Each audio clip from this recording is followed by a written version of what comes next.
And we are live. Welcome to episode 3 of the Not Another Yoga Class podcast. Today we have an amazing guest, a friend of mine, SME Growth Consultant, Dr. Jacqui Rigby, the creator of the brilliant #Curious Friday, which is an amazing post every Friday that will teach you something that will teach you about a subject in ways that you've never even thought about. There's a lot of space stuff if you're into that. And we've got a very special language post tomorrow. So welcome, Jacqui. Thank you so much, Jamie. It's been lovely speaking to you over the last few months. And are you in the UK now, not Thailand, which is brilliant. It is brilliant for people that are talking to me because I'm awake at the same time as them. It's not as brilliant for me, if I'm honest. The weather was horrendous when we first got back, but it's got better now.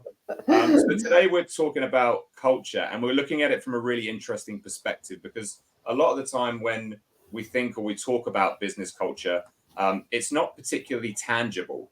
It's kind of something otherworldly, that this thing that sort of exists, and it's very difficult to kind of put our finger on what a culture is or what a good one looks like or feels like. So you've got a really interesting way of talking and thinking about culture. Yeah, thanks, Jamie. Yeah, it's trying to articulate something like culture, as you say, it's really intangible. It's so complex, it's so multifaceted. When you ask people about the culture of an organization, because it's a logical question, people look to give a rational answer, right? And you don't get under the skin of what's going on. So I'm a great believer, having been a market researcher for many, many years, is you approach it in a way that allows people to get under the skin of what's going on and drive some more emotional responses. So things like, what's the personality? If they were a human being, what would the culture be? How would you describe them as a friend? And what's really interesting is, what's the taste? What does it taste like? Right? Which is a really weird question, but it immediately allows you to access a completely different part of your brain.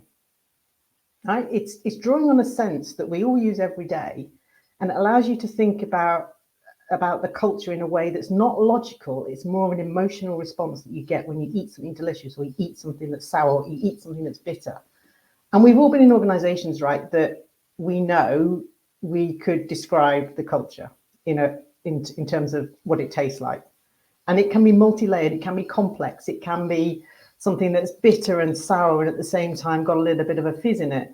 So it allows you to articulate it in a language that you can then interpret in your brain in a way that isn't logical, right? So you get under the skin of what people are really thinking. And that's what's really important. Yeah, I love it. I love it. As soon as you gave me this kind of concept, I started to play around with different cuisines in my head. And then I was started to assign cuisines to work to companies that I'd worked for in the past. Yeah. And it was really fun. I was like, I work for a company where I would say it was relatively low energy, kind of everyone was kind of individual, kind of away from each other. There was no real connection, no real team bonding. There was nothing particularly exciting going on. And instantly I think of English food. I think of meat, vegetables, all separate. Nothing particularly flavorful, nothing particularly exciting. Do you know what I mean? Yeah, I love that. Brilliant. Absolutely love that.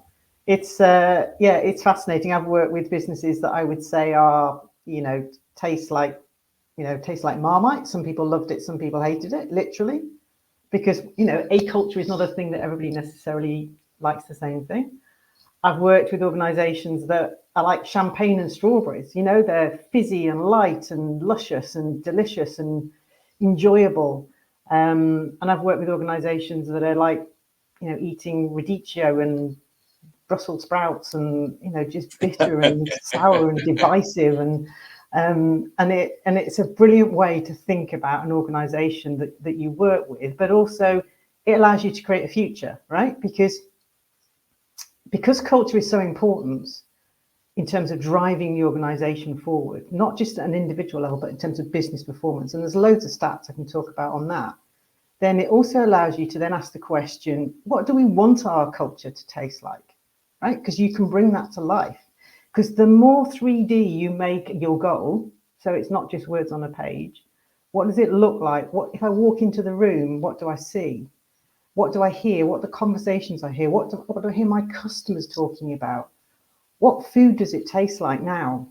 Then you get a much, much, much richer picture rather than going purely rational, which leads you into something that is driven by process and policy and doesn't get under the skin of the emotion, which is what we're all about, right? As human beings, we are driven by our emotions. Yeah, there's lots of rational stuff, but we are driven so heavily by our emotions, and culture is so important in an organization for their performance.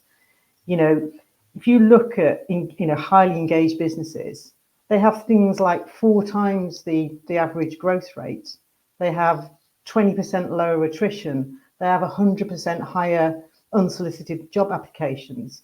They have lower sickness records, 15 days average lower sickness records in highly engaged organizations versus those that are not. And that relates to the culture. It relates to people's well-being.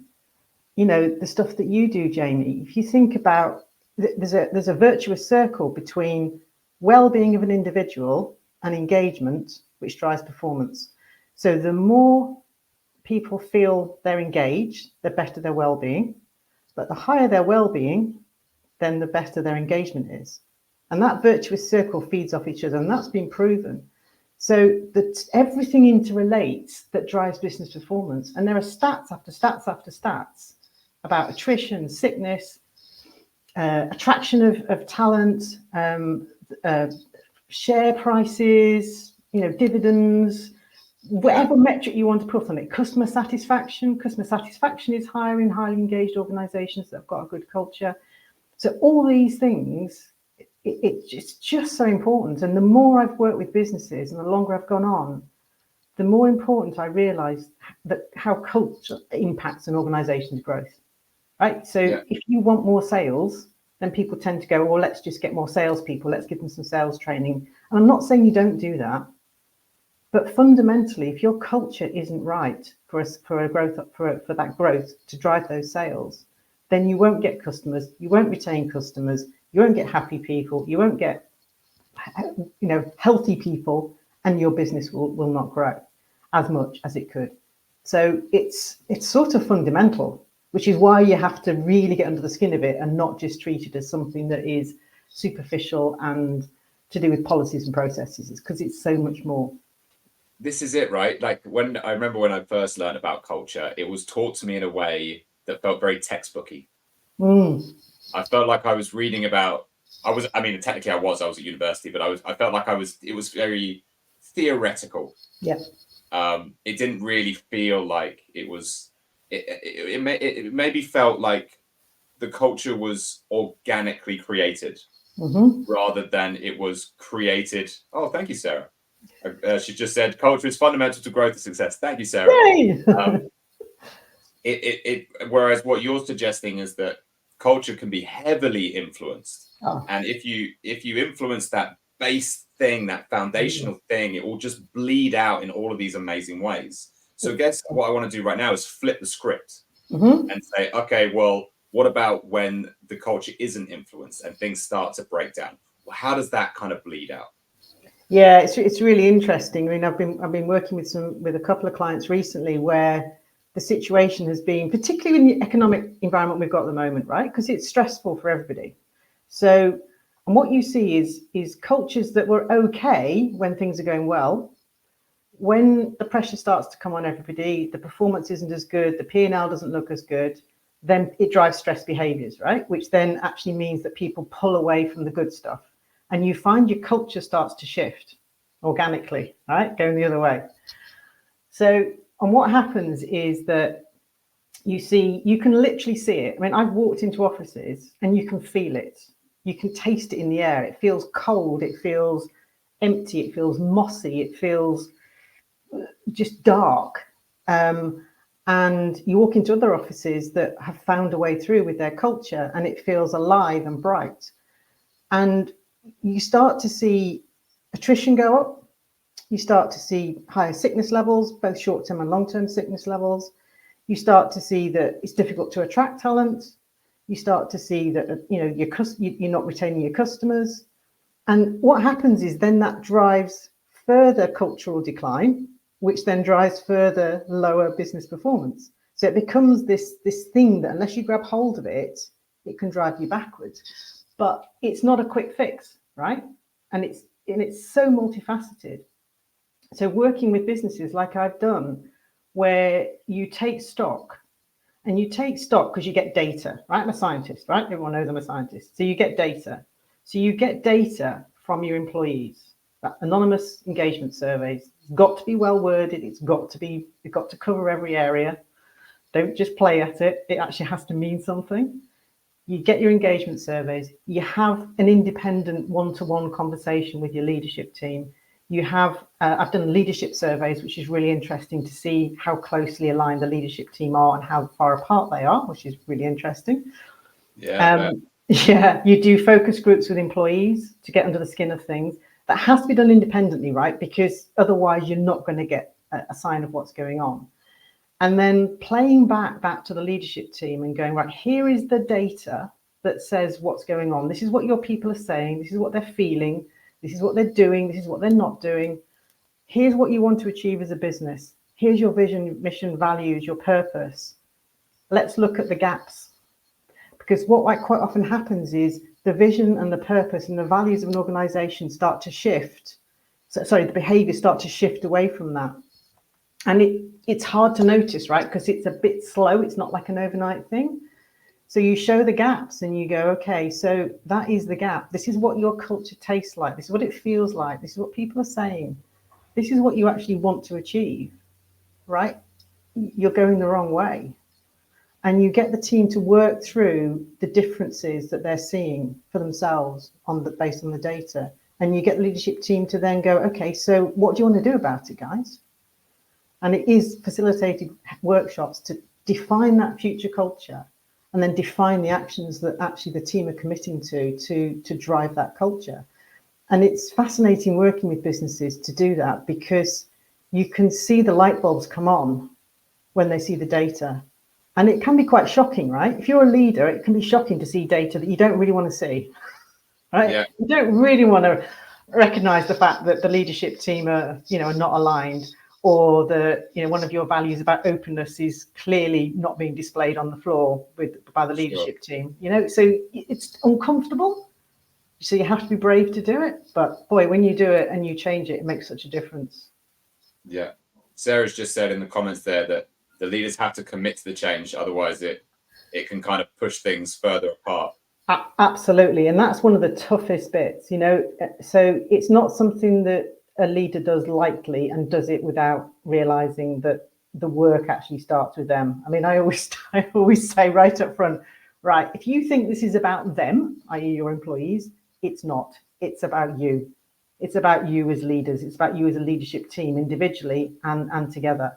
And understanding yourselves. So I would always make sure that they've got personality profiles that have been done recently. They understand them. They understand how they work together as a result of that. And I push time and time again that this is about them as leaders. It's not about the others over there, because quite often it's blame thing, right? Because it's natural for leadership to blame somebody else. That commitment has to be there from the leadership team, and it has to last. It can't just be, oh yeah, we've done a few workshops, we've got a plan, now we'll just go back to the way that we used to work. It has to be a really strong commitment. And that's tough, right? That is really tough to do. It means hard. Changing your own behaviors as a leader, which, Well, facing your flaws as well. Yeah. None of us want to do that. Yeah. I think what's really fascinating me whenever I talk to you is that you're an SME growth consultant. So what I take from that initially is, Jacqui's going to help us take us to the next level, because we've got to a certain point and we're kind of capping out and we need to make more revenue. Yeah. But actually, everything that the majority of what you're focusing on is looking at the culture and the how the leaders are behaving and going really deep into that to make sure they're almost ready for that next revenue step. Exactly. There is that famous Peter Drucker quote, and I'm not one for quotes normally, but culture eats strategy for breakfast. I work with leadership teams on their strategy to make sure it is sound and communicated and planned. But in order for that strategy to be effective, you have to have a good culture. So I do a lot of work which is around culture and strategy, one or the other or both, because they're so inherently linked.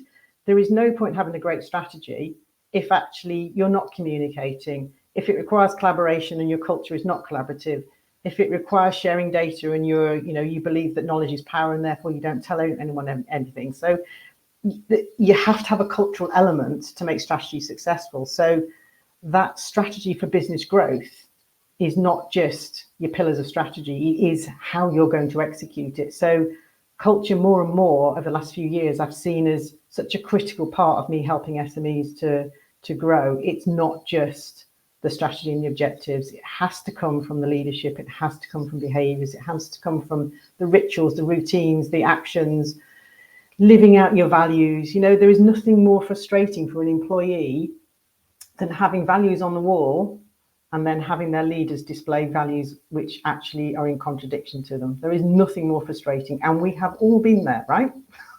Yeah. Right. So those things have to be called out. Otherwise, your strategy is worthless because people just won't buy into it. They won't commit. They won't engage. They're not motivated. They won't deliver. And then you're restricted. So that's why I focus on culture as well as the strategy for growth in a more classic sense. Dr. Jacqui, you've got a little fan club in the comment section, and I'm not surprised. We have to cut this conversation because we've already run over. But if people wanted to find out, we could have talked for an hour. Let's be honest. If people want to find out more about you, where would they go? So if you come onto my LinkedIn profile and click in through the contact information there and DM me, then that would be great. Perfect. Thank you so much, Dr. Jacqui, and hopefully we'll get you back in a couple of months. Thanks, Jamie. Take care. Cheers. Thank you. Bye-bye.